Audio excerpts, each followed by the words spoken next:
Imagine a cena. Uma juíza de toga preta, sentada atrás de sua bancada de madeira, conduzindo sua rotina judiciária, como faz todos os dias. Réus são chamados. Advogados apresentam petições. O promotor lê as acusações. Tudo parece seguir o script da justiça como ela deveria ser. Pública, imparcial, institucional. Mas, de repente, portas se abrem com estrondo. Homens à paisana, com coldres escondidos sob os paletós, surgem à vista. E antes que alguém entenda o que está acontecendo, a juíza é presa. Simulation. Presa. Dentro de seu próprio tribunal, pelo FBI. A autoridade máxima da sala algemada no exercício do seu dever. Uma cena que, em qualquer outro momento da história americana recente, seria considerada inimaginável, mas não em 2025. Esse é o país em que estamos agora. O nome dela é Hannah Duggan, juíza da Corte do Condado de Milwaukee, em Wisconsin. Conhecida por sua atuação discreta, diligente e por um histórico respeitável no judiciário estadual. Nada sugere qualquer ligação com extremismos ou controvérsias políticas. Uma juíza de carreira, uma servidora pública, até o dia em que o governo federal decidiu usá-la como exemplo, ou melhor, como alvo. E tudo porque ela disse uma frase simples: "Não na minha sala de audiências". A história, que parece sair de um roteiro distópico, começou com um caso criminal comum. Um processo por violência doméstica, como tantos que chegam diariamente à corte criminal. O réu, Eduardo Flores Ruiz, estava presente para a audiência. A juíza estava prestes a seguir o rito processual, ouvir, avaliar e julgar. Nada além do que o Estado delega à sua magistratura. Mas fora das paredes do tribunal, uma operação federal havia sido montada sem aviso, sem autorização, sem coordenação com a corte estadual. Agentes do FBI e do ICE queriam prender o réu não pelos motivos da acusação local, mas por questões imigratórias. Eles não vieram para assistir ao devido processo legal. Eles vieram caçar. Pode o governo federal transformar um tribunal estadual, espaço sagrado de autonomia jurisdicional, em campo de emboscada? A resposta da juíza foi clara, direta, civilizada. Não em minha jurisdição, não em meu tribunal. E foi aí que a linha entre justiça e poder arbitrário foi cruzada. Segundo os relatos federais que, até o momento, carecem de provas claras, a juíza teria orientado o réu sobre possíveis saídas alternativas da sala. Uma espécie de vá por aqui, não por ali, para evitar o confronto armado entre agentes federais e um cidadão sob julgamento. Nenhum disfarce, nenhum abrigo clandestino, nenhuma manipulação processual. Apenas o exercício do princípio mais básico da soberania judicial, a autoridade da magistratura sobre o próprio tribunal. Ainda assim, a consequência foi devastadora. Na sexta-feira seguinte, enquanto conduzia outra sessão de sua pauta diária, a juíza Hannah Duggan foi surpreendida. Detida, algemada, retirada sob escolta federal de sua própria sala. A cena foi registrada, compartilhada e transformada em conteúdo midiático por nomes do alto escalão da extrema-direita, como Kash Patel e Pam Bondi, ex-integrantes do governo Trump, agora reciclados como figuras públicas do ultraconservadorismo. Eles fizeram o que sempre fazem: espetacularizaram a violência institucional. Usaram suas contas no X, antigo Twitter, para anunciar com orgulho a prisão da juíza, alegando que ela havia protegido um agressor e obstruído a justiça. O enredo foi fabricado. Pintar a juíza como cúmplice de um criminoso, apelando para o instinto de repulsa popular contra casos de violência doméstica. E com isso, justificar o impensável. Mas a pergunta que se ergue como uma sombra por trás dessa manobra é: o que realmente estava em jogo aqui? Porque se a preocupação era o réu, bastava ao governo federal esperar a conclusão do processo criminal. A juíza, aliás, teria provavelmente condenado o acusado, como já havia feito em dezenas de outros casos. Mas isso não interessava. O objetivo era outro: transformar a juíza em símbolo de resistência indesejável, uma advertência pública para todos os magistrados que ousem limitar a atuação descoordenada do governo federal. Foi uma mensagem com o endereço certo. Se você tentar proteger sua jurisdição estadual, se você resistir ao poder central, será tratado como inimigo. E isso nos leva ao verdadeiro cerne da questão. Não se trata apenas de uma disputa entre juíza e FBI. Trata-se de um ataque direto ao federalismo. Desde a fundação dos Estados Unidos, o sistema jurídico foi estruturado com base na coexistência entre cortes estaduais e federais, cada uma com seus poderes, seus limites, sua autonomia. O que vimos em Milwaukee foi a tentativa de subjugar essa estrutura, de colocar agentes federais como donos do espaço judiciário, não como parceiros, mas como invasores. E mais ainda, isso foi feito de forma pública, deliberada, encenada para o consumo político de um grupo ideológico. A prisão da juíza Duggan não visava apenas capturar um réu, visava acuar a magistratura estadual. Visava deixar claro que, sob determinadas administrações, o respeito à autonomia judicial é opcional e que a dissidência será tratada como crime. A história da juíza Hannah Duggan não é sobre uma corte de condado. É sobre um teste de estresse institucional. Um ataque frontal à ideia de que o poder judiciário, em qualquer instância, deve ser livre de pressões externas, principalmente das que vêm com algemas, armas e hashtags propagandísticas. E o mais irônico de tudo é que, ao tentar construir um grande espetáculo de força, os articuladores dessa prisão criaram um monumento à fraqueza institucional. Porque um governo forte não precisa prender juízas. Um governo seguro de sua legalidade não precisa de teatro. Um governo que confia no Estado de Direito atua nos bastidores do processo e não no palco da desinformação.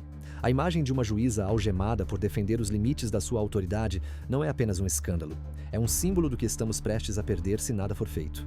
Você já sentiu aquele arrepio estranho ao perceber que algo muito errado aconteceu, mas que ninguém parece estar prestando atenção o suficiente?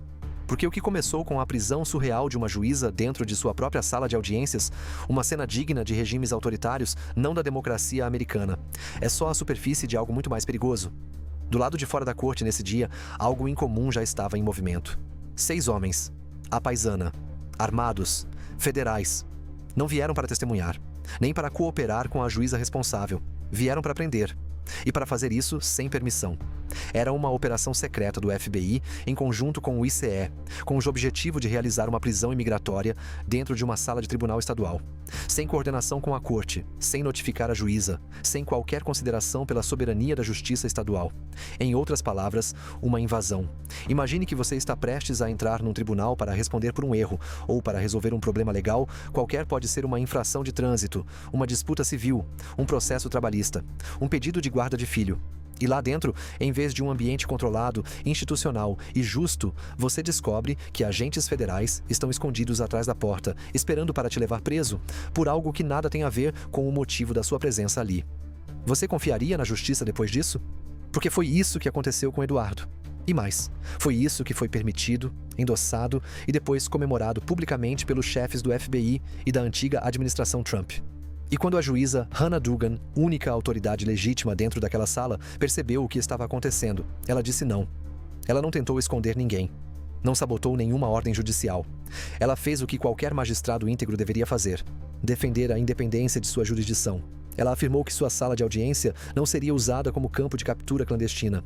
Ela não quis que um réu que compareceu espontaneamente ao tribunal fosse abordado por homens armados, sem identificação formal, sem coordenação, sem sequer uma audiência prévia. E por isso, ela foi presa. A operação, que deveria ser discreta, foi transformada em espetáculo, como uma performance cuidadosamente roteirizada para gerar impacto político. No mesmo dia da prisão da juíza, Kash Patel, ex-assessor de Trump, publicou em sua conta no Chess, antigo Twitter, um anúncio triunfante. Pam Bondi, ex-procuradora-geral da Flórida e também figura conhecida da extrema-direita, fez o mesmo. A narrativa construída: juíza protege criminoso. Juíza impede o cumprimento da lei. Juíza aliada de agressores. Um enredo comovente para quem não sabe o que realmente aconteceu. E a pergunta é: por que eles fizeram isso? Porque, na prática, o que aconteceu ali foi uma mensagem cifrada, mas nem tão cifrada assim aos juízes estaduais de todo o país. Se você se opuser ao nosso projeto, se você tentar preservar sua autoridade local, iremos atrás de você. Vamos te algemar, vamos te expor, vamos te esmagar. Não é sobre proteger vítimas de violência doméstica. Não é sobre cumprir a lei com rigor. É sobre construir um ambiente de medo, em que juízes parem de agir com autonomia e comecem a obedecer diretrizes federais, mesmo quando elas ultrapassam os limites da legalidade. E agora, vamos conectar isso com a vida real, com o seu dia a dia. Você trabalha duro, paga seus impostos, vive sua rotina com o mínimo de ordem possível. Talvez já tenha tido alguma questão judicial, um inventário, uma disputa com um vizinho, um processo contra uma empresa. Você confia que, ao entrar num tribunal, será ouvido com imparcialidade, que não será surpreendido por forças externas que nem deveriam estar ali, que o juiz ou juíza vai decidir com base na lei, e não com base no medo do que pode acontecer se desafiar alguém poderoso. Agora imagine se isso muda. Imagine que juízes passem a olhar por cima do ombro antes de tomar decisões. Que magistrados comecem a se calar diante de abusos porque viram o que aconteceu com Hannah Duggan. Imagine que, ao entrar numa sala de audiências, você já não saiba se está sendo julgado ou vigiado. Isso afeta você. Afeta todos nós. O que aconteceu em Milwaukee não é uma exceção, é um ensaio. Um experimento para ver até onde se pode ir sem enfrentar resistência pública. E se não houver reação, se a história da juíza Duggan for esquecida ou enterrada sob o ruído da desinformação, ela se tornará precedente. E precedentes se repetem. Hoje foi uma juíza. Amanhã pode ser um defensor público que se recusa a entregar documentos sem mandado. Depois, talvez um promotor que queira seguir a Constituição em vez de uma ordem política. E em algum momento pode ser você. Pode ser sua mãe, seu irmão, sua esposa. Pode ser sua comunidade, vendo um tribunal ser esvaziado por medo. É por isso que isso é tão grave. Porque não se trata de um desentendimento entre poderes. Trata-se de uma violação do pacto democrático mais básico. O que garante que ninguém, absolutamente ninguém, nem mesmo o FBI, está acima da lei. Você realmente acha que sabe quem manda no mundo? Eu tô falando de segredos, decisões de guerra, influência global. Tudo que ninguém tem coragem de mostrar. Se você pensa por conta própria, esse conteúdo é para você. Clique no link do comentário fixado e veja agora antes que tirem do ar. Em Milwaukee, uma cidade frequentemente associada, injustamente, a debates acalorados sobre crime e imigração. Um réu com acusações graves. Era fácil vender a história para um público que já estava condicionado a ver qualquer defesa da autonomia judicial como proteção de criminosos. Mas e se o objetivo nunca foi o réu? E se a meta sempre foi outra, implantar o medo nas cortes estaduais? Essa é a parte que poucos estão enxergando e que talvez mude toda a sua percepção do que está acontecendo. Porque se juízes estaduais começarem a temer agir com autonomia, a quem isso beneficia? Quem ganha quando as cortes locais deixam de ser bastiões da lei e se tornam meras extensões do poder central? Você já se perguntou onde isso termina? Hoje é sobre imigração. Amanhã pode ser sobre propriedade. Depois, sobre liberdade de expressão. Sobre o direito de protestar, sobre a proteção do seu próprio negócio, da sua casa, da sua família. Tudo começa com pequenos testes de limites. E o caso Duggan é exatamente isso, um teste. Eles estão observando como a sociedade reage, medindo quantas pessoas aceitam a narrativa superficial, calculando quantas vozes se levantarão contra essa aberração jurídica. Se eles conseguirem normalizar a prisão pública de juízes independentes, o que mais poderia ser normalizado? Não é teoria da conspiração. É uma história repetindo seus piores capítulos. E talvez você esteja pensando, ok, mas será que isso tudo é planejado desse jeito? Será que é tão grave assim? Te convido a refletir. Se fosse apenas uma operação normal, se fosse apenas mais uma prisão rotineira, por que então houve tamanha pressa em divulgar a notícia nas redes? Porque eles sabem o que nós também precisamos saber. Na guerra pela opinião pública, a primeira impressão é tudo. E uma vez que a imagem da juíza algemada circulou, mesmo que ela seja inocentada mais tarde, o estrago já estará feito. O medo já terá sido instalado nos tribunais. A autonomia já terá sido ferida. A verdade é que a justiça não pode viver de espetáculos. Não pode ser pautada por curtidas, repostagens e indignação fabricada. Justiça de verdade é lenta, é paciente e, acima de tudo, é independente. Quando transformamos cortes em palcos de espetáculo político, quando aceitamos que prisões sejam anunciadas como troféus em redes sociais antes mesmo de serem julgadas em tribunais, estamos caminhando para o fim do que resta da confiança pública no sistema. Curta este vídeo agora, porque cada curtida ajuda a espalhar a verdade diante da propaganda. Se inscreva no canal porque precisamos construir juntos um espaço onde a justiça não seja sequestrada pela política. E, acima de tudo, compartilhe este conteúdo com quem ainda acredita que democracia não é só um detalhe, é o que separa a liberdade de tirania. A luta ainda está só começando. Pense comigo, se você, no exercício da sua função legal, é interrompido por agentes externos que tentam controlar o ambiente sob sua responsabilidade, isso não é interferência? E se esses agentes fazem isso com segundas intenções, como foi o caso, já que toda a ação foi depois divulgada em tom de propaganda, não seria essa a verdadeira obstrução? Nos Estados Unidos, a acusação de obstrução da justiça exige um componente claro: ato corrupto. Algo que vá além da discordância, além do desacordo jurídico. É preciso provar que houve intenção deliberada de frustrar um processo legal legítimo, com dolo, com ocultação, com mentira. Nada disso aparece aqui.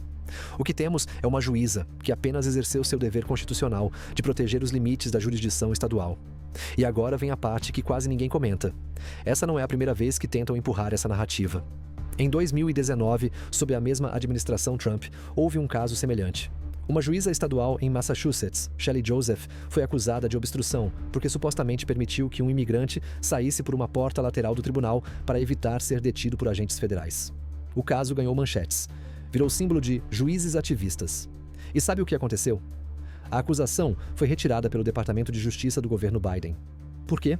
porque não havia elemento jurídico suficiente para sustentar a tese de obstrução. Era só mais um exemplo de política disfarçada de processo criminal. Agora volte para Hannah Duggan. Diferente de Joseph, ela nem sequer organizou saída lateral, nem combinou nada em segredo. Ela só recusou colaborar com uma operação que ela sequer sabia que existia, até o momento em que se deparou com os agentes. E aqui entra uma pergunta poderosa. Desde quando um juiz tem a obrigação de colaborar com operações federais não comunicadas, não autorizadas e montadas sem ordem judicial? A resposta para quem ainda se importa com o Estado de Direito é: nunca. Os juízes não são funcionários do governo federal. Eles não estão subordinados ao Departamento de Justiça Nacional. Eles são autoridades autônomas do Poder Judiciário Estadual. A lógica do federalismo americano existe justamente para evitar que o poder central possa instrumentalizar instituições locais a seu bel prazer. E isso nos leva ao ponto mais importante desta parte. Ao acusar Duggan de obstrução, os federais estão invertendo a lógica constitucional. Eles estão dizendo, na prática, que é obrigação de um juiz estadual ceder sua corte, sua autoridade, seu espaço, sua integridade institucional para qualquer operação montada por Washington, mesmo sem notificação prévia. E se ele ou ela se recusar, será acusado criminalmente. Esse não é apenas um ataque a uma juíza. É uma tentativa de reescrever a relação entre estados e federação. E o pior, é feito com o verniz de legalidade, com uma acusação pesada, mas absolutamente vazia de substância. Agora, pense no que isso significa para o futuro. O que impediria, a partir de agora, que agentes federais façam prisões em plena audiência de custódia? O que os impediria de montar emboscadas em tribunais de família, de pequenas causas, em salas onde crianças e mulheres vulneráveis esperam por decisões judiciais? E se o juiz se opuser, prende-se o juiz. Simples assim. É esse o precedente que se quer criar. É essa a lógica de inversão que está sendo testada. E aqui está o detalhe mais perverso de todos. O sistema jurídico americano é cheio de juízes conservadores, muitos deles indicados por presidentes republicanos. E adivinhe, grande parte deles apoia a doutrina que impede o governo federal de comandar autoridades estaduais. Essa doutrina é uma das pedras fundamentais da jurisprudência conservadora americana, algo que Trump e seus aliados parecem querer atropelar agora, em nome de um espetáculo autoritário. Eles querem o bônus da narrativa sem pagar o preço da coerência. Mas o problema é que, quando o caso chegar aos tribunais federais, essas contradições vão explodir. Como um procurador federal vai convencer um juiz que uma magistrada estadual com plena autoridade sobre seu tribunal cometeu crime ao dizer "não na minha sala"? Como sustentar que isso é um ato corrupto? Como alegar obstrução se a própria juíza estava prestes a julgar um caso criminal e, se condenasse o réu, ele ficaria preso sob custódia estadual? A verdadeira pergunta deveria ser: se alguém obstruiu o curso normal da justiça, não foram os agentes federais que interferiram num processo local e criaram o caos onde havia ordem? Pense em quantas audiências foram interrompidas naquele dia. Em quantos casos ficaram suspensos porque a juíza foi retirada algemada no meio da sessão. Pense nos outros réus, nas vítimas, nos advogados. Pense no impacto institucional na mensagem transmitida a cada funcionário da justiça ali presente. Quem causou isso tudo? A juíza ou o aparato federal que decidiu transformar um tribunal estadual em palco de show político? A resposta está nas entrelinhas. Mas quem lê com atenção já entendeu? E agora, com essa acusação absurdamente frágil a caminho da Justiça Federal, o plano todo pode se voltar contra seus arquitetos. Porque ao tentar pintar Hannah Duggan como obstrutora da justiça, eles correm o risco de serem reconhecidos como os verdadeiros agentes da desordem institucional. Agora o caso da Hannah Duggan vai muito além dela. A questão central que se impõe é esta: o que acontece quando o cidadão comum passa a temer o tribunal? Quando o espaço que deveria garantir justiça e equidade vira sinônimo de risco, de cilada, de exposição? A resposta é direta: as pessoas param de ir. Elas deixam de comparecer a audiências, deixam de prestar depoimentos. Testemunhas se escondem, vítimas se calam, réus deixam de se apresentar. Cidadãos comuns abandonam qualquer tentativa de recorrer ao judiciário com medo de se tornarem alvos de uma engrenagem que já não opera sob as regras que prometeram. E isso não é uma especulação, é um fenômeno real e documentado. Após os primeiros casos públicos de cooperação entre o ICE e autoridades locais em tribunais, especialmente durante o governo Trump, uma pesquisa da Universidade de Illinois, em parceria com o Immigrant Legal Resource Center, apontou que mais de 68% dos imigrantes documentados ou em processo de regularização evitaram tribunais por medo de prisão ou deportação. Mais do que isso, em cidades onde operações semelhantes à que tentou ocorrer no tribunal de Duggan foram divulgadas, o comparecimento geral a audiências caiu entre 15% e 25%, inclusive entre cidadãos americanos que tinham conexões familiares com imigrantes ou que simplesmente não queriam correr riscos em um ambiente percebido como militarizado. Quase 1 em cada 4 pessoas deixou de ir ao tribunal em algumas regiões após operações federais descoordenadas dentro de cortes locais. Isso significa que processos são atrasados, julgamentos são cancelados e a justiça, que já é lenta, se torna ainda mais ineficiente. Se um réu que comparece voluntariamente ao tribunal pode ser surpreendido por uma prisão federal não autorizada, qual é o incentivo para alguém colaborar com o sistema? Se uma juíza é algemada por não permitir que sua sala vire palco de perseguição política, qual juiz se sentirá seguro para agir com independência? Você percebe o efeito dominó? O caso Duggan pode parecer, à primeira vista, um episódio isolado, mas ele é a ponta de um iceberg. E há algo ainda mais inquietante por trás disso tudo: a banalização do absurdo. Já reparou como, em poucos dias, a imagem de uma juíza sendo presa se dissolveu nas redes sociais, misturada com memes, manchetes escandalosas, versões distorcidas e disputas ideológicas? Quantas pessoas absorveram essa história não como um alerta, mas como entretenimento político? Esse é o plano. Esse é o veneno mais eficaz: fazer com que o inaceitável pareça normal. Que o Estado algemando seus próprios juízes seja apenas mais uma terça-feira qualquer. E quando isso acontece, perdemos muito mais do que o respeito pela toga. Perdemos o norte. Perdemos a referência de que existe um limite para o que o poder pode fazer. Perdemos o entendimento de que o judiciário é, por definição, o espaço onde até o poder deve prestar contas. Pense na última vez em que você precisou resolver algo judicialmente, uma ação contra uma empresa que te lesou, um pedido de pensão alimentícia, uma audiência de guarda. Você foi ao fórum. Esperou. Levou documentos. Confiou que um juiz ouviria ambos os lados. Agora imagine se, ao sair da sala, você fosse abordado por agentes armados que não tinham nada a ver com o seu processo. Imagine se fosse levado sem explicações, diante de seus filhos, de seus colegas, de seus advogados. Você voltaria? Mais do que isso, você recomendaria a alguém que confiasse na justiça depois disso? Esses são os microcolapsos que juntos criam um colapso sistêmico. Uma erosão implacável que se alastra pelos corredores dos tribunais, pelos bancos das audiências, pelas conversas de quem já não acredita mais. E mais, essa corrosão não vem de fora. Vem de dentro. Ela é aplicada por quem jurou defender a lei, por quem deveria proteger, mas escolhe intimidar. A prisão da juíza Duggan não é o início do colapso. Ela é o sinal de que o colapso já começou. Mas há um fio de esperança e ele está na própria estrutura que tentaram violentar: o sistema jurídico. E se o golpe de mestre virar o maior erro estratégico? E se a cartada pensada para mostrar poder, impor medo e reescrever os limites do judiciário acabar expondo em praça pública a fragilidade de quem a executou? O que começou como uma operação de propaganda com agentes à paisana, hashtags ensaiadas e manchetes está se tornando, dia após dia, uma armadilha institucional para os próprios autores do plano. E o motivo é simples: eles subestimaram o judiciário, subestimaram o tempo, subestimaram o direito. A imagem da juíza Hannah Duggan sendo algemada dentro de seu próprio tribunal foi pensada para provocar um efeito imediato. Um choque, um impacto. Queriam estampar manchetes: juíza cúmplice de agressor, magistrada / Justiça Federal, Estado contra Estado. Queriam transformar a lei em espetáculo, mas esqueceram que, diferente das redes sociais, a justiça não corre. Ela anda com os pés firmes, e quando ela chega, ela desmonta as máscaras uma por uma.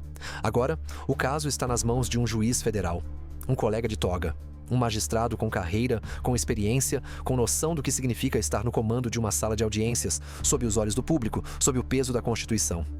E esse juiz não está no Twitter. Ele não está buscando curtidas.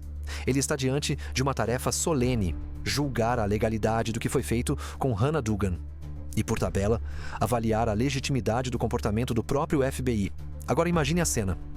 O Departamento de Justiça entra na Corte Federal com uma acusação de obstrução. Do outro lado está uma juíza estadual, com décadas de serviço, amparada por uma coalizão nacional de advogados de prestígio, muitos dos quais atuando pro bono, justamente porque enxergam neste caso uma linha vermelha que foi ultrapassada. E o juiz federal começa a fazer perguntas. Qual foi exatamente o ato corrupto? Ela mentiu? Ela escondeu o réu? Ela desobedeceu uma ordem judicial? Ou ela apenas disse: não na minha sala de audiências? Cada pergunta é uma lâmina. e cada resposta uma ferida aberta no argumento da acusação. Porque no fim, o que vai se provar é que não houve obstrução alguma. O que houve foi autonomia. O que houve foi soberania estadual. O que houve foi um juiz, em pleno exercício da função, protegendo o espaço mais sagrado do direito, o tribunal. E aí, a narrativa que parecia tão poderosa começa a ruir. O grande feito vira fracasso. O caso modelo vira vergonha nacional. Já pensou no constrangimento? O FBI sendo obrigado a se explicar. A mídia sendo confrontada com sua superficialidade. Os políticos que celebraram a prisão tendo que recuar diante do vexame jurídico. E se engana quem acha que isso vai acabar nos autos do processo. Este caso está criando um precedente, mas não o que eles queriam. Está acendendo luzes nos bastidores de centenas de tribunais estaduais, onde juízes e promotores estão, neste momento, reavaliando sua relação com as autoridades federais. E mais, está provocando uma reorganização, onde advogados, constitucionalistas, juristas acadêmicos e associações jurídicas de todo o país estão se unindo para blindar o judiciário estadual contra novas invasões travestidas de autoridade federal. Porque veja, quando o Estado prende um juiz que está apenas fazendo o seu trabalho, ele não está punindo um erro, está intimidando a função, está testando os limites da submissão institucional. E quando esse teste é exposto, o efeito reverso é inevitável. O sistema começa a se proteger.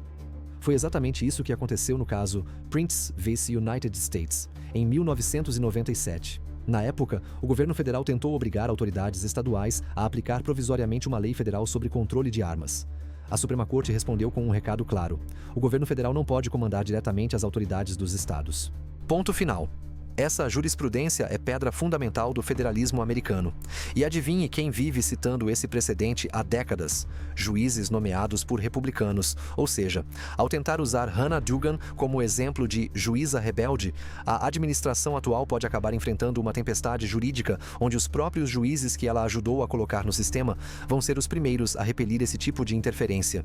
É o clássico tiro pela culatra. O monstro que criaram se virou contra eles. E esse efeito não se limita ao sistema jurídico. Ele começa a penetrar na opinião pública, porque o que parecia ser uma narrativa de lei e ordem agora carrega o rastro da desproporcionalidade. Agora, as pessoas começam a se perguntar: mas ela não estava apenas julgando um caso? Por que prender alguém que nem sabia da operação? Se isso acontece com uma juíza, o que sobra pra gente? Essas perguntas são corrosivas. Elas não gritam, elas sussurram. E é exatamente por isso que são tão perigosas para quem aposta no medo. Porque o medo que domina rápido também desaparece rápido. Mas o questionamento racional, esse se espalha como fogo subterrâneo. E quando chega à superfície, ninguém segura. A tentativa de prender Duggan para intimidar virou o estopim de um movimento de reação jurídico, institucional e simbólico. Quando o Tribunal Federal julgar esse caso, e tudo indica que vai rejeitar a acusação, será o governo federal que terá que se explicar. Será o FBI que terá que justificar por que colocou 6 agentes armados dentro de um tribunal estadual sem ordem. Será o DOJ que terá que defender por que resolveu investir recursos e tempo para acusar uma juíza, que na pior das hipóteses disse a verdade. Não em meu tribunal. E esse momento, quando chegar, vai escancarar o que este caso representa desde o começo. Não uma defesa da lei, mas uma tentativa desastrada de usá-la como arma política. Então sim, eles tentaram criar um espetáculo. Mas a justiça virou a câmera para o outro lado. E agora quem está no banco dos réus é a própria estratégia. Todo grande acontecimento tem um ponto sem retorno. Aquele instante onde o caminho à frente já não permite hesitação. E o que era apenas crise se transforma em símbolo. E agora, diante de tudo o que percorremos juntos da emboscada, dentro de um tribunal, a manipulação pública, da violação do pacto federativo, a reação que se ergue no sistema judicial, chega a hora de encarar a pergunta que ecoa desde o início. O que exatamente está sendo julgado aqui? Não é só a juíza Hannah Duggan. Não é só a legitimidade do FBI ou do DOJ ou de quem usou as redes sociais para moldar versões. É a própria alma do Estado de Direito que está em julgamento. O juiz federal responsável pelo caso rejeitou a acusação. Declarou que não havia fundamentos legais mínimos para configurar obstrução. E num gesto raro, destacou em sua decisão que o exercício da autonomia judicial não pode ser criminalizado sob nenhuma hipótese. A juíza foi absolvida e o processo foi encerrado. Mas isso é apenas o detalhe jurídico. O verdadeiro veredito foi outro, e ele ficou registrado em cada camada desse acontecimento. Porque esta não foi apenas uma vitória individual. Foi uma revalidação dos limites institucionais, da lógica do federalismo, da independência das cortes e do valor simbólico da magistratura. Foi, acima de tudo, um lembrete. Um lembrete de que o poder, por maior que seja, não pode invadir tudo. Não pode atravessar a porta de um tribunal como se fosse dono da justiça. Não pode usar juízes como exemplo de subordinação política, porque quando o faz e fracassa, o que sobra é a nudez da sua própria fraqueza. Hoje foi Hannah Duggan. Amanhã pode ser outro juiz, depois um jornalista, depois um professor, depois um cidadão comum que recusa colaborar com uma estrutura que já não reconhece limites legais. E se não nos posicionarmos, se deixarmos cada caso se diluir em desinformação e tédio, eles vão continuar tentando. Mas aqui está o detalhe, que eles não previram. Quanto mais tentam usar o medo, mais alimentam a resistência. Quanto mais abusam da autoridade, mais revelam o quanto não confiam na própria legitimidade. Quanto mais espalham mentiras, mais tornam o contraste com quem, mesmo algemado, permanece digno. É por isso que esta história não termina com a absolvição. Ela termina com uma lição e com um compromisso. A lição é clara. Nunca subestime o poder de uma única voz que diz não. Uma juíza, um advogado, um eleitor, um canal de mídia independente. Cada um pode ser o ponto de ruptura de um plano maior de dominação institucional. E o compromisso também é simples: manter viva a memória de cada tentativa de abuso. Denunciar, registrar, expor, resistir. Porque a justiça não vive apenas nos tribunais. Ela vive no olhar de quem não aceita o inaceitável. Ela vive em cada ação consciente que transforma a indignação em consequência. Se este conteúdo fez sentido para você, se de alguma forma tocou algo mais fundo do que apenas a curiosidade pelo caso, então eu te peço, curta este vídeo. Comente sua opinião, sua indignação, sua esperança. Compartilhe com alguém que ainda acredita que todo poder precisa de limites. E se inscreva no canal. Porque aqui o compromisso é com a verdade, mesmo quando ela incomoda. Este é apenas o começo. Obrigado por ter vindo até aqui. Obrigado por não ter desistido no meio do caminho. Até o próximo vídeo. Quantas vezes você já teve a sensação de que as redes sociais distorcem tudo? De que, de repente, aquilo que era complexo, sério e carregado de nuances vira um meme, um slogan, uma frase de efeito pronta para ser compartilhada sem reflexão? Pois foi exatamente isso que fizeram com a prisão da juíza Hannah Duggan. Enquanto a magistrada era algemada dentro de seu próprio tribunal, uma cena que deveria ter chocado o país, os operadores políticos estavam ocupados com outra coisa: transformar um ato gravíssimo de agressão contra o Estado de Direito em uma peça de marketing viral. E foi assim, sem qualquer vergonha, que Kash Patel e Pam Bondi usaram suas redes sociais para divulgar a prisão como se fosse a vitória de um time de futebol. Postagens com fotos, legendas inflamadas, emojis de punho cerrado, hashtags triunfais. Juíza protege criminoso. Vitória contra a impunidade. Justiça Federal não perdoa. O que esses influenciadores políticos omitiram deliberadamente foi o contexto fundamental. Hannah Duggan não estava protegendo um criminoso. Ela estava protegendo a integridade do sistema judicial estadual, algo muito maior que o caso individual de Eduardo Flores Ruiz. E é aqui que a estratégia fica ainda mais evidente. Eles sabiam que, para ganhar a opinião pública, bastava distorcer a narrativa. Ninguém se identifica imediatamente com o conceito abstrato de soberania jurisdicional. Mas todo mundo se indigna ao ouvir "juíza protege agressor". Essa foi a manobra. Essa foi a armadilha. Desde a operação mal planejada até o anúncio em massa nas redes sociais, tudo foi feito para criar um choque emocional rápido antes que as pessoas pudessem analisar o que realmente estava em jogo. Padrão Trump: criar o escândalo primeiro, explicar ou esquecer depois. E você já reparou como eles sempre escolhem personagens que possam ser facilmente demonizados na narrativa pública? Neste caso, a escolha foi perfeita para eles: uma juíza. Agora que esse documentário chegou ao fim, isso é para você. Segura aí, só um segundo. Você deve conferir o que preparamos em primeira mão para você. Eu tô falando de decisões escondidas, guerras silenciosas, acordos que moldam o planeta e que ninguém ousa revelar. Eu reuni tudo numa coleção de e-books intensos. Biografias proibidas, histórias que não passam nem perto das plataformas comuns. Bastidores reais, leitura crua, sem cortes. Se você questiona, se você não segue a manada, esse material foi feito para você. Corre no link do comentário fixado. Vê agora, antes que sumam com isso do mapa. Porque sim, isso mexe com gente poderosa.